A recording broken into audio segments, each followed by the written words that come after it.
ሰላም እንዴናችሁ ዲቦራ ነኝ። እንግዲህ ከዚህ በፊት በቲክቶክ ላይ የዩቲዩብ አካውንት ከፍቻለሁ ብዬ ነበረ።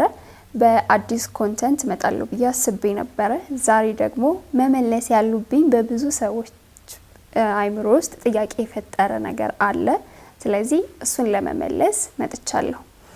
እንግዲህ እንደሚታወቀው እኔ በእዮሃ ሚዲያ ላይ ቀርቤ ነበረ ከዚህ በፊት ያው በልጄ ምክንያት ብዙዎቻችሁ ድራማ ነው አይደለም እያላችሁኝ በጣም ጥያቄ ፈጥሮባችሁ ነበረ።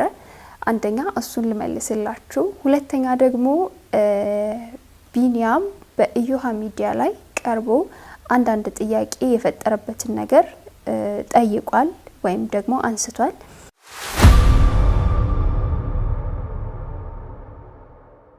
ስለዚህ ለሱ ጥያቄ መልስ ልሰጥ ነው የመጣሁት ማለት ነው።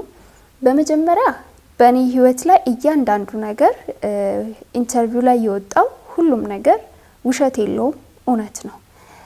በመቀጠል ደግሞ ልጄ ሶሻል ሚዲያ ላይ እንዲወጣ ያልፈለኩበት ምክንያት በጣም ብዙ ነገሮችን ከማየት አንጻር ነው።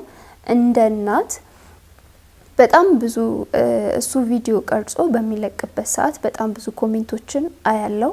እናት ነኝ። ስለዚህ እኔም እጎዳለሁ፣ ልጄም ይጎዳል። ምክንያቱም ልጄ ሶሻል ሚዲያ ላይ የሚጻፈው እያንዳንዱ ኮሜንቶች ለልጄ ያላቸው አብዛኞቹ አመለካከቶች መልካም አይደሉም። እሱን አንብቤ ልጄን ሶሻል ሚዲያ ላይ ባታወጣ ይሻለኛል ብዬዋለሁ።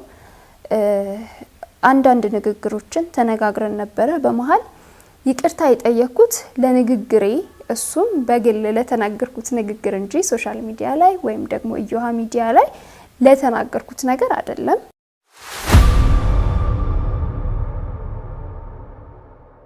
ምክንያቱም ትክክል ነው። በሰዓቱ ምንም አይነት ነገር እያደረገልኝ አልነበረም። ግን ደግሞ በፖዚቲቭሊ ተቀብየዋለሁ። ይቅርታ ከጠየቀኝ በኋላ ፖዚቲቭሊ ከተቀበልኩትኝ በኋላ በጣም ብዙ በቤተሰብም እከራከረለትም ነበረ። ለማቅረብም ከልጄ ጋር መልካም ግንኙነትም እንዲኖራቸው በጣም ያደረኩት ነገር እሱም ይናገራል። መልካም ግንኙነት እንዲኖራቸው በጣም ብዙ ነገሮችን አድርጌያለሁ። ተቀራርበናል። አዎ በጣም ብዙም ተነጋግረናል። በስተመጨረሻ አሁን ላይ ያለንበት ሁኔታ ተገናኝተን አናቅም፣ አውርተን አናቅም። እየሰማው ነው አንዳንድ ነገሮች። በእናቴ በኩል ነው ልጁን እያገኘ ያለው። አሁን ላይ ብዙ ነገሮችን እያደረገለት እንደሆነ ሰምቻለሁ። እሱም ደግሞ የሆነው ሶሻል ሚዲያ ላይ ከወጣው እያደረገ አይደለም ካልኩኝ በኋላ ነው። እሱንም ደግሞ አድርግለት ብዬ አልተጫንኩትም፣ ተጭኘው አላቅም። እግዚአብሔር ይርዳው ብያለሁ። እያደረገ ነው ወይ ስባል እያደረገ አይደለም፣ ግን ደግሞ ለወደፊት እግዚአብሔር ይርዳው ነው ያልኩት።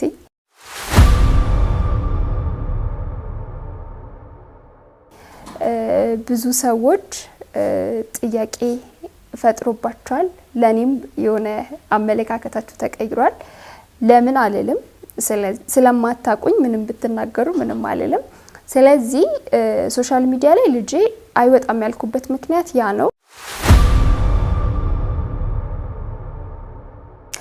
እና ይቅርታ የጠየኩበት ምክንያት በጣም ብዙ ንግግሮችን ስለተነጋገርን እሱም በጣም ብዙ የማይሆኑ ንግግሮች የማስፈራራትም ይሁን ስለ ቤተሰቤም ስለ ራሴም በጣም ብዙ የማይሆኑ ቴክስቶችን ይልክልኝ ነበረ። እንደዚህ ብዬ መውጣት አልፈልግም፣ ለዛ ነው ዝም ብዬ ተቀመጥኩትኝ።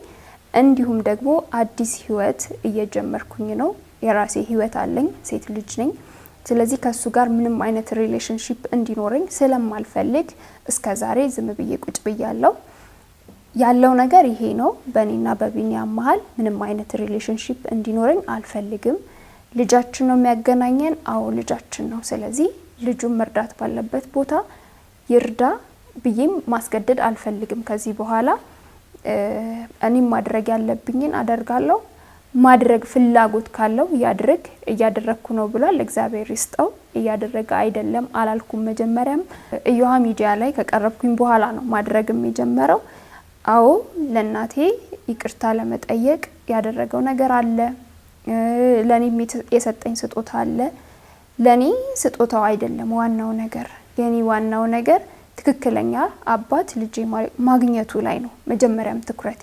ስለዚህ በመጀመሪያ ይቅርታ አድርጌለታለሁ። ብዙዎቻችሁ ይቅርታ የሚያደርግ ልብ የለሽም ክርስቲያን አይደለሽም እያላችሁኝ ነው። እኔ ግን ይቅርታ ሳላደርግ ቀርቼ ሳይሆን ነገሮች እየከፉ በመጡ ቁጥር በጣም እየከበዱኝ በመጡ ቁጥር ነው ያንን ፊሊንግ ላሳየች አልኩትኝ እንጂ ሌላ ምንም አይነት ነገር ኖሮ አይደለም። አውርተናል፣ እያወራን ነበረ። ያንንም ኢንተርቪው አደረኩኝ ብዬ የነገርኩት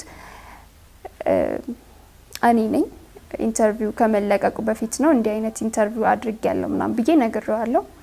ስለዚህ እኔ ጋር ምንም አይነት መጥፎ አመለካከት የለም። ይቅርታውን ተቀብዬ ይቅርታም አድርጌለት በስነ ስርዓት ከቤተሰቤ ጋር ለማቀራረብ እየሞከርኩኝ ከልጄ ጋር ጥሩ ፍቅር እንዲኖራቸው ግንኙነት እንዲኖራቸው የቻልኩትን ነገር አድርጌያለሁ። ያው እንግዲህ ወደማይሆን ቴክስቶች ወደማይሆኑ ሂደቶች ሲሄድ ርቀቴን ጠብቄ አግኝቼው አላቅም።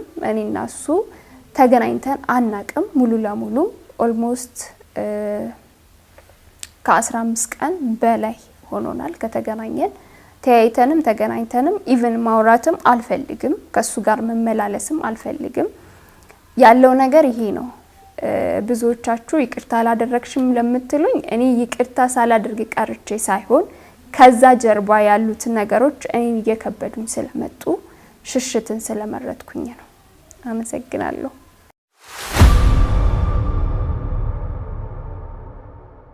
እንግዲህ አብዛኞቻችሁ የኢዮሃ ሚዲያ ላይ የቀረበው እያንዳንዱ ነገር ድራማ ነው እያላችሁ በየመንገዱም የምታገኙኝ በጣም ጥያቄ የፈጠረባችሁ በጣም ብዙ ሰዎች አላችሁ። እንዲሁም የተቆራረጡ ዩቲዩብ ቲክቶክ ላይ የማያቸው በጣም ብዙ ኮሜንቶች አሉ። አብዛኞቻችሁ ሰዎች ጥያቄ ይፈጥሩባችኋል። ይሄ ታሪክ ድራማ ሳይሆን የራሴ የህይወት ታሪክ ነው። ስለዚህ አብዛኞቻችሁ ጥያቄ የፈጠረባችሁ ድራማ ሳይሆን እውነተኛ ታሪኬ መሆኑን እነግራችኋለሁ። በአዲስ የዩቲዩብ ቻናል መጥቻለሁ ብያችኋለሁ። እንግዲህ ይሄኛው ቪዲዮ ስሰራ ለመጀመሪያ መመለስ ስላለብኝ ነው እንጂ መጀመሪያ ያሰብኩትኝ ይሄኛው ቪዲዮ አልነበረም። እንግዲህ በአዲስ ኮንተንት እመጣለሁ ብያችሁ ስለነበረ አዲስ ስራን ይዤላችሁ በቀጣይ ይዤላችሁ እመጣለሁ። ሰብስክራይብ ያደረጋችሁ ፍቅራችሁን እየገለጻችሁልኝ እንድትጠብቁኝ አሳስባለሁ።